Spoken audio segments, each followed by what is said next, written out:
Movie start होती है, हम एक जादुई जंगल में बैठी हुई एक बहुत ही खूबसूरत परी जिसका नाम मैलेफिसेंट होता है उसको देखते हैं। उसके दो सिंग और बहुत ही प्यारे विंग्स भी होते हैं। उस लड़की ने कभी भी बाहर की दुनिया को नहीं देखा था। वो इसी जंगल में पली बड़ी थी और वो बाहर की जालिम और लालची दुनिया से ना वाकिफ थी। इस जंगल में इंसानों के अलावा तमाम क्रिएचर्स मौजूद थे, जिनमें बहुत ही ज़्यादा अजीबोगरीब क्रिएचर्स और जानवर भी मौजूद थे। एक दिन मैलेफिसेंट अपने ही जैसे एक बच्चे को उसी जंगल में देखती है और उससे पूछती है कि वो यहाँ क्या कर रहा है। इस पर वो उसे बताता है कि वो एक हीरे के पीछे यहाँ आ पहुँचा। मैलेफिसेंट उसे दोबारा ऐसा करने से रोक देती है और उससे वो हीरा ले लेती है और उस हीरे को पानी में वापस डाल देती है। वो लड़का मैलेफिसेंट से दोबारा इस जंगल में आने के लिए इजाज़त मांगता है, जिस पर मैलेफिसेंट कहती है ये जादुई जंगल और यहाँ तुम्हारा आना ठीक नहीं, लेकिन हम इसके बारे में सोच सकते हैं। इसके बाद इन दोनों में दोस्ती हो जाती है और वो हैंडशेक करते हैं। लेकिन जैसे वो हैंडशेक करते हैं मैलेफिसेंट को एक शौक लगता है, जिस पर वो उसकी मेटल रिंग देखकर कहती है कि परियों को आयरन से तकलीफ होती है। इसके बाद वो लड़का वहाँ से चला जाता है और इसके बाद दोनों में दोस्ती हो जाती है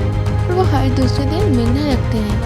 वो दोनों इस जादुई जंगल में मिलकर बहुत खेलते हैं और उनकी दोस्ती वक्त के साथ गहरी होती जाती है। ऐसे ही बहुत सारे साल गुजर जाते हैं और इनकी दोस्ती वक्त के साथ बढ़ती ही जाती है और अब ये दोनों 16 साल के हो चुके थे और इन दोनों के दरमियान प्यार बढ़ने लगा था। मैलेफिसेंट भी बड़ी परी बन चुकी थी और उसने इस जंगल की रखवाली करने का फैसला किया था। वो बड़ी होने के साथ साथ बहुत ज़्यादा ताकतवर भी होने लगी थी और वो इस जादुई जंगल की हिफाजत करने लगी थी। जब ये दोनों छोटे थे तभी उस लड़के ने इसको बताया था कि ये इस किंगडम पर राज करना चाहता है और एक दिन ये इस महल को और इस सल्तनत को हासिल करके छोड़ेगा।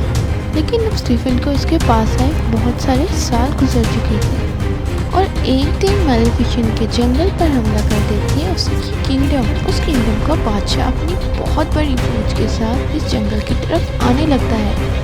जैसे ही मैलेफिसेंट को ये पता चलता है वो अपने जंगल की हिफाजत के लिए वहाँ आ पहुँचती है। मैलेफिसेंट उनको इस जंगल से दूर रहने की वार्निंग देती है, लेकिन वो बादशाह वो नहीं मानता। जिस पर मैलेफिसेंट जंगल से अपनी पावर्स की मदद से कुछ क्रिएचर्स बनाती है और उनकी आर्मी पर हमला कर देती है। जैसे ही वो रेंजर्स इनको देखते हैं उनसे डरकर भागने लगते हैं और वो समझ जाते हैं ये एक जादुई जंगल और इनकी क्रिएचर्स का मुकाबला करना इनके बस की बात नहीं है। इसीलिए तमाम सोल्जर भाग जाते हैं। बहुत साल बाद का वक्त दिखाया जाता है और अब इस किंगडम का बादशाह बहुत बूढ़ा हो चुका था और बहुत बीमार था। ये अपने लोगों को कहता है कि जैसे कि तुम लोग जानते हो कि मैं इस जादुई जंगल को हासिल करना चाहता हूँ, लेकिन वो परी वो ऐसा कभी नहीं होने देगी। तो तुम में से जो भी इस परी को मेरे पास पकड़ कर लाएगा या उसको मार देगा, मैं अपनी बेटी की शादी उससे करूँगा और वो तमाम सल्तनत का मालिक बन जाएगा। यही सुनकर एक आदमी वहाँ से उठता है और वो कहता है कि वो उस परी को लेकर आएगा और आप ये जानकर हैरान होंगे कि वो शख्स कौन था। ये वही बच्चा था जो बचपन में उसके साथ खेला करता था। वो फौरन उठता है और मैलेफिसेंट के पास जा पहुँचता है और उससे मिलता है। मैलेफिसेंट उससे पूछती है वो इतने साल किधर था। इस पर स्टीफन उसे कहता है कि वो मैं सिर्फ तुम्हें वार्न करने आया हूँ, किंगडम के बादशाह ने तुम्हें मारने का ऐलान कर दिया है, तुम बस अपना बहुत ज़्यादा ख्याल रखो। मैलेफिसेंट अब भी उस लालची आदमी को नहीं समझ पाई थी और उसके साथ बहुत ज़्यादा वक्त गुजारती है और वो लालची आदमी एक सिरप में उसे एक नींद की दवाई देकर खिला देता है, जिसे पीकर मैलेफिसेंट बेहोश हो जाती है, जिसका फायदा उठाकर स्टीफन उसे मारने की कोशिश करता है लेकिन रुक जाता है और फिर मैलेफिसेंट के पर काट देता है। अगले दिन जब मैलेफिसेंट उठती है और देखती है कि उसके पर वहाँ मौजूद नहीं है और उसकी पीठ पर जख्म मौजूद है, बहुत ज़्यादा चिल्लाती है और बहुत ज़्यादा देर तक रोती रहती है क्योंकि वो कभी उड़ नहीं सकती थी और उसने अपने खूबसूरत पैरों को खो दिया था। दूसरी तरफ हम स्टीफन को देखते हैं जो मैलेफिसेंट के विंग्स लेकर बादशाह के पास आ पहुँचता है, जिस पर बादशाह उसे सल्तनत का मालिक बना देता है और उसे उधर का बादशाह बना दिया जाता है। सीन चेंज होता है, हमें मैलेफिसेंट को दिखाया जाता है जो कि अब बहुत ज़्यादा उदास थी और अब वो अपने पैरों के बगैर उड़ भी नहीं सकती थी। तभी वो जंगल से गुजरते हुए एक शिकारी को देखती है जिसने एक कौवे को पकड़ रखा था। उसे इस कौवे पर रहम आ जाता है और वो अपने जादू से उसे इंसान बना देती है, जिसको देखकर शिकारी भाग जाता है। कौवा भी ये देखकर बहुत हैरान होता है कि वो इंसान बन चुका है। तब वो मैलेफिसेंट को देखता है और समझ जाता है और उसे ऐसा करने की वजह पूछता है। मैलेफिसेंट कहती है, मुझे तुम पर रहम आ गया था। इस पर वो कहता है कि वो सारी जिंदगी उसकी गुलामी करेगा और मैलेफिसेंट के इस एहसान का बदला चुकाएगा। मैलेफिसेंट भी अभी मान जाती है और उसे महल से खबर लाने को कहती है। इस पर उसे पता चलता है कि स्टीफन अब उधर का बादशाह बन चुका है। इस पर मैलेफिसेंट बहुत गुस्सा होती है और तमाम जादू जंगल को बर्बाद करना शुरू कर देती है। इधर हम देखते हैं कि स्टीफन की एक बहुत ही प्यारी छोटी सी बेटी पैदा होती है और पूरे महल में इसी की सेलिब्रेशन चल रही होती है, जहाँ बहुत सारे लोग उसकी बेटी को देखने और दुआएं देने आते हैं। मैलेफिसेंट भी वहाँ पहुँच जाती है, प्रिंसेस को देखती है और कहती है कि ये बहुत खूबसूरत है, लेकिन मैं इसे कर्ज करती हूँ कि जब 16 साल की होगी तो इसे एक नीडल चुभेगी और जिसकी वजह से ये मर जाएगी। ये देखते ही स्टीफन उससे माफ़ी मांगता है और कहता है तुम्हारी लड़ाई मुझसे है, मेरी बेटी से नहीं, तो मुझे नुकसान पहुँचा सकती है। इस पर मैलेफिसेंट एक कर्ज को कम करते हुए कहती है कि अगर उसे 16 साल की उम्र से पहले ही अपना सच्चा प्यार मिल गया तो ये कर्ज खत्म हो जाएगा और वो दोबारा जिंदा रह पाएगी। इसी महल पर मौजूद होती हैं 3 नन्ही जादुई परियां जो यहाँ से तमाम मंजर को देख रही होती हैं। मैलेफिसेंट के जाते ही बादशाह अपनी प्रिंसेस को इन तीनों परियों के हवाले कर देता है और इन्हें कहता है कि तुम इन्हें सल्तनत से बहुत दूर ले जाओ तब तक कि वो 16 साल की नहीं होगी, ताकि इस पर यह कर्ज काम ना कर सके।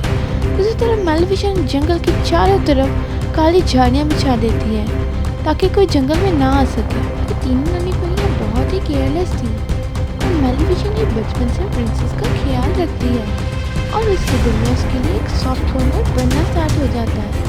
मैलेफिसेंट उसको डराने की कोशिश करती है, लेकिन वो प्रिंसेस हंसने लगती है और इसे देखकर मैलेफिसेंट को उस पर बहुत प्यार आता है, उसे वो अच्छी लगने लगती है। तीनों जादू परियां इंसानी रूप लेकर उसका ख्याल रखती हैं, लेकिन हर बार कुछ ना कुछ गड़बड़ कर देती हैं और मैलेफिसेंट उसे बचाती है, कभी दरख्तों से गिरते हुए, कभी टहनियों से। और मैलेफिसेंट के साथ उसका बचपन बहुत अच्छे से गुजरता है और मैलेफिसेंट उसका बहुत ज़्यादा ख्याल रखती है। अब प्रिंसेस अरोरा भी बड़ी हो चुकी थी और उसकी 16 बर्थडे आने ही वाली थी। वो बाहर की दुनिया को देखने के लिए बहुत एक्साइटेड रहती थी। उसने भी मैलेफिसेंट की तरह बाहर की दुनिया को कभी नहीं देखा था।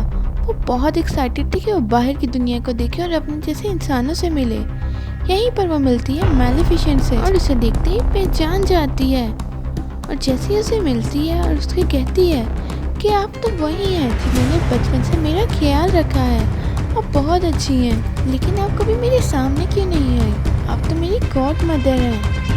मैलेफिसेंट को ऐसे जवाब की बिल्कुल भी तवक्को नहीं थी, इसलिए वो भी अंदर अंदर से खुश होने लगती है।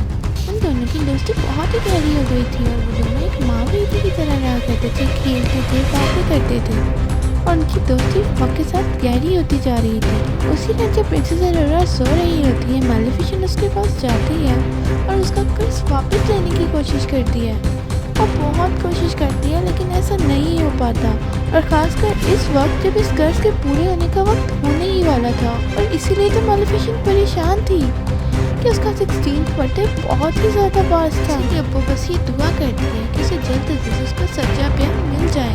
अगली ही सुबह हम मैलेफिसेंट और प्रिंसेस अरोरा को साथ देखते हैं, जहाँ पे प्रिंसेस उससे पूछती है कि आपके पर क्यों नहीं हैं, तमाम परियों के पर होते हैं, आपके पर किधर गए। उस पर मैलेफिसेंट उसे बताती है कि एक इंसान ने उसे छीन लिया था, उनके साथ बहुत खुश थी और बहुत ऊंचा उड़ा करती थी, लेकिन एक इंसान ने उसे धोखा दिया और उसके पर उससे दूर कर दिया। यही बताते बताते मैलेफिसेंट रोने लगती है, जिस पर अरोरा उसे कहती है कि अब मेरी 16th बर्थडे आने वाली है और मैं अपनी परियों से कहकर कहूँगी कि वो मुझे आपके साथ रहने दें और मैं कभी आपको अकेले नहीं छोड़ूंगा। मैलेफिसेंट जानती थी कि ऐसा मुमकिन ही नहीं है। अगले दिन प्रिंसेस अरोरा एक प्रिंस से मिलती है जो कि बहुत ही ज़्यादा खूबसूरत होता है और उसी की जितनी उम्र का होता है। वो एक दूसरे को देखते ही पसंद करने लगते हैं। प्रिंसेस अरोरा वहाँ से भागकर अपने घर पहुँचती है और तीनों लोगों को बताती है कि वो इसे जंगल में रहना चाहती है और बताती है कि उसको मैलेफिसेंट पसंद आ रही है, वो उसी के साथ ज़्यादा जिंदगी रहना चाहती है।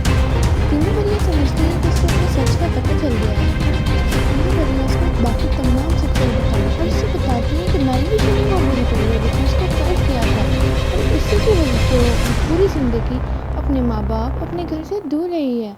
प्रिंसेस अरोरा को उन पर यकीन नहीं आता। वो वहाँ से फ़ौरन मेलिफिसेंट के पास जाके पहुँचती है, उसे सारी बात पूछती है। मेलिफिसेंट उसको बताती है कि हाँ ये सच है और मैंने ये सब कुछ तुम्हारे बाप की वजह से किया था, लेकिन अब मैं भी तुमसे बहुत प्यार करती हूँ और इस कर्ज को ख़त्म करना चाहती हूँ। इधर प्रिंसेस अरोरा बहुत ज़्यादा हर्ट होती है और फ़ौरन अपने महल जा पहुँचती है और अपने फादर के गले लगकर उनसे कहती है कि मैंने आपको बहुत मिस किया। मगर स्टीफन उसको यहाँ देखकर बहुत परेशान होता है और परियों को बुलाता है और पूछता है कि तुम इसको इस वक्त क्यों यहाँ ले आए, जबकि कर्ज का वक्त बहुत करीब है। स्टीफन अपने आदमी को हुक्म देता है कि इसको ले जाओ और एक बहुत दूर कमरे में बंद कर दो, जहाँ ये तमाम नीडल से बची रहे और कर्ज से आज़ाद हो जाए। वो उसे ले जाते हैं और एक कमरे में बंद कर देते हैं, लेकिन आप और हम सब जानते हैं कि कर्ज कितना खतरनाक था और इसको तोड़ पाना बहुत मुश्किल था।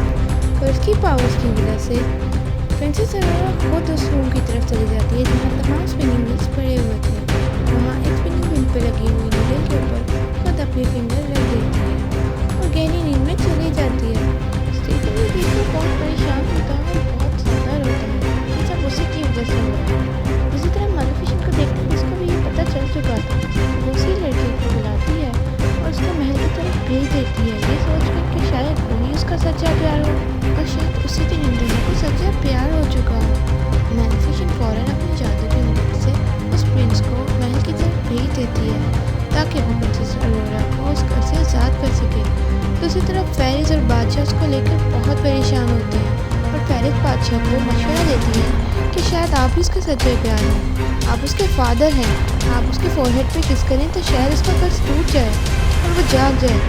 बादशाह गुस्सा हो जाता है और कहता है ये सब मेरी वजह से है, मैं कैसे उसका सच्चा प्यार हो सकता हूँ। दूसरी तरफ शहजादा भी वहाँ पहुँच जाता है, प्रिंसेस अरोरा को किस करने की कोशिश करता है, लेकिन उससे भी कोई फ़ायदा नहीं होता। प्रिंसेस अरोरा का कर्ज नहीं टूटता। तभी मेलिफिसेंट उसके पास आती है और रोने लगती है। उसको कहती है कि मैं तुमसे बहुत प्यार करती हूँ, मैं तुम्हारी हर चीज़ मिस करती हूँ, तुम्हारी स्माइल, तुम्हारा खेलना सब। एक और प्रिंसेस अरोरा की फोरहेड पर किस करती है। तभी पीछे से आवाज़ आती है रुकिए मैडम, और ये आवाज़ किसी और की नहीं प्रिंसेस अरोरा की होती है। जी हाँ, मेलिफिसेंट ही थी उसका ट्रू लव, क्योंकि मेलिफिसेंट उससे दिल से प्यार करती थी। तभी अरोरा उसको कहती है कि मैं आपके साथ जंगल में रहना चाहती हूँ। मेलिफिसेंट उसको लेकर वहाँ से जाने ही लगती है, सिर्फ उनकी फैमिली उसको हमला कर देती है और मेलिफिसेंट के ऊपर एक जाल डाल देती है और ये जाल आयरन का बना होता है और आयरन परियों को जला देता है। यहाँ पे मेलिफिसेंट बहुत ज़्यादा बेबस हो जाती है और अपने गवे को ड्रैगन बना देती है, जो वहाँ मौजूद तमाम आर्मी को जला देता है और सब सोल्जर्स वहाँ से भागने लगते हैं। तभी किंग स्टीफन वहाँ से बाहर निकलता है, जिसने आयरन की आर्मर बॉडी पहनी होती है, जिसको देखकर मेलिफिसेंट बहुत डर जाती है। दूसरी तरफ हम प्रिंसेस अरोरा को देखते हैं, जिसको मेलिफिसेंट के विंग्स नज़र आते हैं जो हिल रहे होते हैं, जैसे वो समझ गए हो कि उनका ऑनर यहीं कहीं है। प्रिंसेस अरोरा उनको आज़ाद कर देती है और वो विंग्स जाकर फ़ौरन मेलिफिसेंट के साथ लग जाते हैं और मेलिफिसेंट एक बार फिर उड़ने लगती है। मेलिफिसेंट वहाँ से स्टीफन को साथ लेती है और बिल्डिंग के बाहर उड़ने लगती है। वो स्टीफन को बिल्डिंग से नीचे नहीं गिराती, अपने साथ लेकर उड़ती है, लेकिन स्टीफन उसके विंग्स को पकड़ लेता है और वो दोनों बिल्डिंग से नीचे गिरने लगते हैं। स्टीफन उसके विंग्स को पकड़े होता है ताकि वो ना उड़ सके, लेकिन जैसे ही वो ज़मीन के पास पहुँचते हैं मेलिफिसेंट अपने विंग्स खोल लेती है और स्टीफन नीचे गिरकर मर जाता है। इस क्रेडी शख्स का एंड हो जाता है और अगली सुबह हम देखते हैं कि मेलिफिसेंट फॉरेस्ट के गिर्द बनाई हुई तमाम बाउंड्रीज को ख़त्म कर देती है और फॉरेस्ट फिर से हरा भरा और खूबसूरत हो जाता है। मेलिफिसेंट वहाँ पे प्रिंसेस अरोरा को फॉरेस्ट की क्वीन बना देती है। तब ये जादुई फॉरेस्ट और ये किंगडम एक हो जाते हैं और सब हंसी खुशी रहने लगते हैं और यही स्टोरी का एंड हो जाता है।